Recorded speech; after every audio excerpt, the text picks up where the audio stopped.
Welcome to Muktinath temple.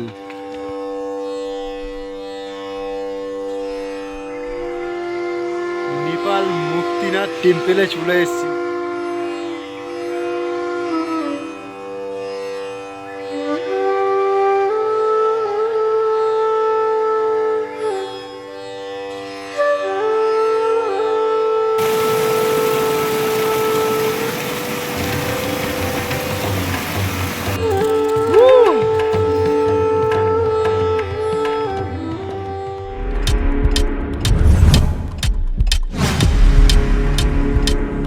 তো finally আমরা পৌঁছে গেছি মুক্তিনাথ টেম্পল। তো চলো, এখান থেকে এই বাইক পার্কিং করা আছে, এখান থেকে 1.5 কিলোমিটার আমাদেরকে হেঁটে যেতে হবে। তো আমরা ট্রেক করে করে যাচ্ছি মুক্তিনাথ টেম্পলের উদ্দেশ্যে। আর এখানে 500 মিটার হাঁটা হয়েছে। অবস্থা দেখো, সব নাক থেকে ভস ভস করে নিঃশ্বাস পড়ছেই যে। দেখো একবার পুরো প্যাকিং। কালকে এখানে এত পরিমাণে স্নোফল হয়েছে, তো এখানে বরফটা জাস্ট একবার দেখো। আমরা হেঁটে হেঁটে যাচ্ছি, পুরো রাস্তায় বরফ পড়ে আছে। দেখো রোদ্দুর উঠেছে, বরফগুলো গলছে আস্তে আস্তে। তাও তাও বরফ পুরো ভর্তি, দেখতে পাচ্ছ। আর আমাদের কোথায় উঠতে হবে আমরা জানি না, মনে হয় ওই টেম্পলটা ছাড়িয়ে আমাদেরকে মনে হয় উপরে উঠতে হবে।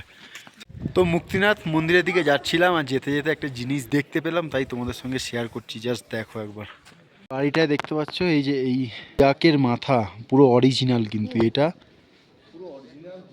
আর এটা পুরো দেখতে পেলে ইয়াকের মাথা পুরো অরিজিনাল। ক্যামেরায় কতটা বোঝা যাচ্ছে নাকি জানি না, বাট আমরা নিজের চোখে দেখলাম, পুরো লোম ঠোম সব একেবারে সব আছে, চোখ পর্যন্ত আছে। তো চলো। আর পাশে ভাই বরফগুলো দেখো, হোটেলের সাইডে সাইডে বরফগুলো কালো হয়ে গেছে, কালো হয়ে গেছে, মানে এতটা পরিমাণে এখানে বরফ পড়েছে। আর সব গাড়ি ঠাড়ি চলেছে, মানুষজন ওই বরফের ওপর দিয়ে গেছে। তো ফাইনালি আমরা ট্রেক করতে করতে দেখতে পাচ্ছ মুক্তিনাথ টেম্পলের মেন এন্ট্রি গেটে চলে এসেছি। তো এটা হলো মুক্তিনাথ টেম্পলের মেন এন্ট্রি গেট। আর চারিদিকে ভাই পুরো বরফে বরফ, বরফে বরফ হয়ে আছে।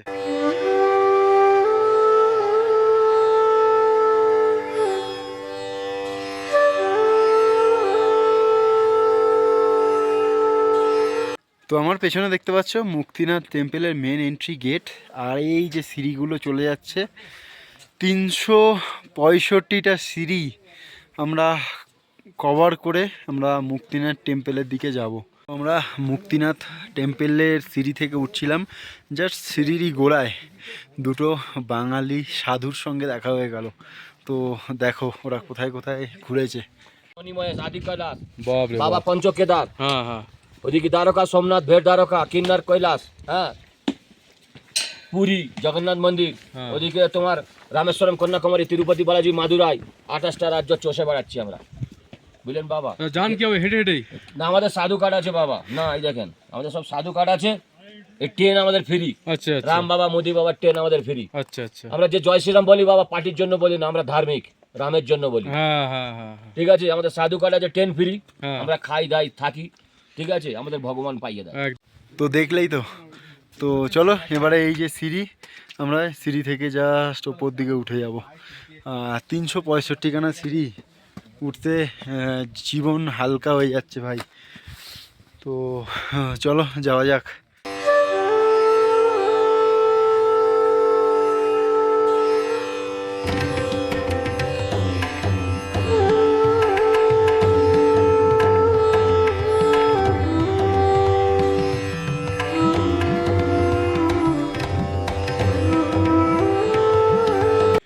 আমরা এই নিচ থেকে ওই যে দেখতে পাচ্ছ গেটটা, ওই গেট থেকে 165টা সিঁড়ি কভার করে এসছি আপাতত গুনে গুনে, ঠিক আছে। আর অবস্থা দেখো, এদের অবস্থা দেখো, জাস্ট হাঁপিয়ে গেছে। কি হয়েছে ভাই, 165খানা সিঁড়ি, এখনো 200খানা আছে। হ্যাঁ করছিস কেন ভাই?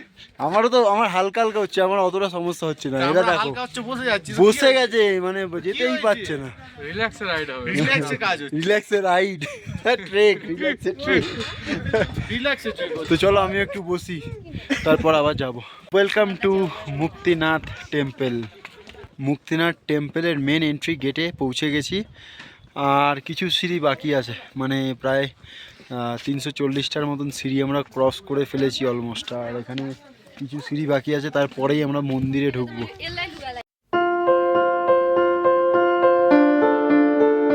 তো বন্ধুরা, আমরা এখন আছি 3110 মিটার ওপরে, মানে নেপালের মুস্তাঙে মুক্তিনাথ টেম্পেলে পুরো একদম সামনেই আছি। তো চলো ভেতরে যাওয়া যাক। আর এখানে ভগবান বিষ্ণু বিরাজমান। কথায় আছে 51 শক্তিপীঠের মধ্যে এটি একটি। ভগবান বিষ্ণু বিন্দার অভিশাপ থেকে মুক্ত হতে এইখানে এসেছিলেন। তো চলো এর এখানের অ্যাম্বিয়েন্সটা তোমাদেরকে দেখাই। অ্যাম্বিয়েন্সটা জাস্ট দেখো, চারিদিকে ঘন্টার আওয়াজ আর বরফ পড়ে আছে চারিদিকে। এক কথায় অসাধারণ অসাধারণ। তো ফাইনালি অনেক অনেক অনেক প্রতীক্ষার অবসান, আমরা নেপাল মুক্তিনাথ টেম্পেলে চলে এসেছি। দেখতেই পাচ্ছ, আর কত ভিডিওতে দেখেছি, আজকে চোখের সামনে এই শিবরাত্রির দিনে। তো তোমরা হয়তো অনেক দেরি করে দেখবে, হয়তো অনেক দিন পর দেখতে পাবে, কারণ অনেক নানা রকম আমার কাজ থাকে, তাই জন্য আমি ভিডিও ঠিকঠাক টাইমে আপলোড দিতে পারি না। এই শিবরাত্রির দিনে এখানে আসা সত্যি ভাগ্য দরকার হয়, ভাগ্য। তো চলো একটু তোমাদেরকে মন্দিরটা ঘুরিয়ে দেখাই।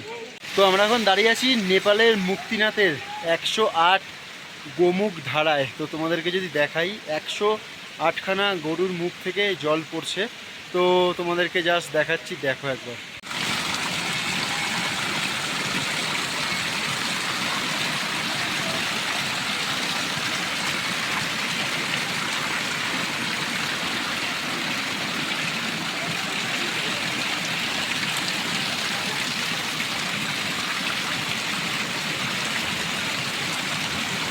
এখানে কিন্তু সবাই স্নানও করছে, যদি তোমাদেরকে দেখাই, দেখতে পাচ্ছ? দেখো জাস্ট -9 ডিগ্রি থেকে 10 ডিগ্রি টেম্পারেচার, আর এই দাদারা এখানে স্নান করছে।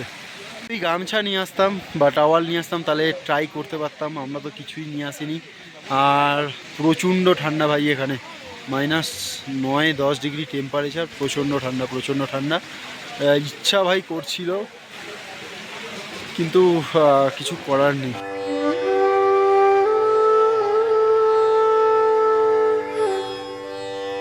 তো গামছা আনিনি, আমরা এমনি জল মাথায় ঠেকিয়ে নিই।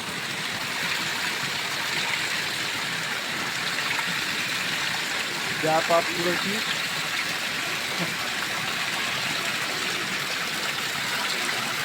তো 108 গোমুখ ধারা থেকে আমার জল নেওয়া কমপ্লিট।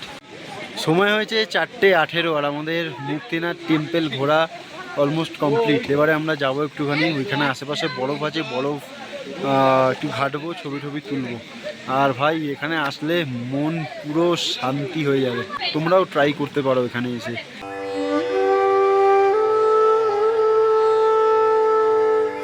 তো মুক্তিনাথ টেম্পল ঘুরতে ঘুরতে আমরা দেখতে পাচ্ছ জাস্ট এই জায়গাটা এসেছি। এখানে একটা প্রচুর বড় বুদ্ধ মূর্তি আছে, প্রচুর বড়, তোমাদেরকে সেটাই দেখাই। আর বরফ চারিদিকে পুরো ভর্তি, তোমাদেরকে যদি দেখাই, এখানে বরফ চারিদিকে ভর্তি হয়ে আছে। এই দেখো কালো হয়ে গেছে বরফ টরফ সব। পাহাড়ের মধ্যে এত বড় একটা বুদ্ধ মূর্তি, জাস্ট দেখো তোমরা।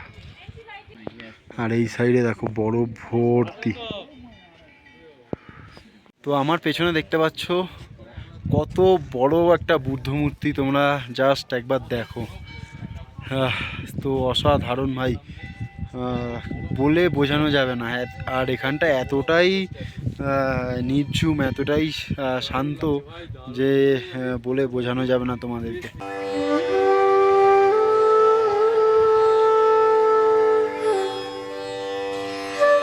আর এখানে এতটাই বরফ পড়েছে দেখতেই পাচ্ছ, পুরো ফ্রেশ স্নো। দেখো জাস্ট, দেখছো রোদ্দুরের তাপে গলে গেছে, কিন্তু জাস্ট দেখো। তো এই ভিডিওটা আর বেশি বাড়াচ্ছি না, ভিডিওটা এই পর্যন্তই। ভিডিওগুলো যদি ভালো লাগে অবশ্যই লাইক করো, কমেন্ট করো, চ্যানেলটাকে অবশ্যই করে সাবস্ক্রাইব করে দিও। তো চলো এখনের মতো tata, take care and good bye.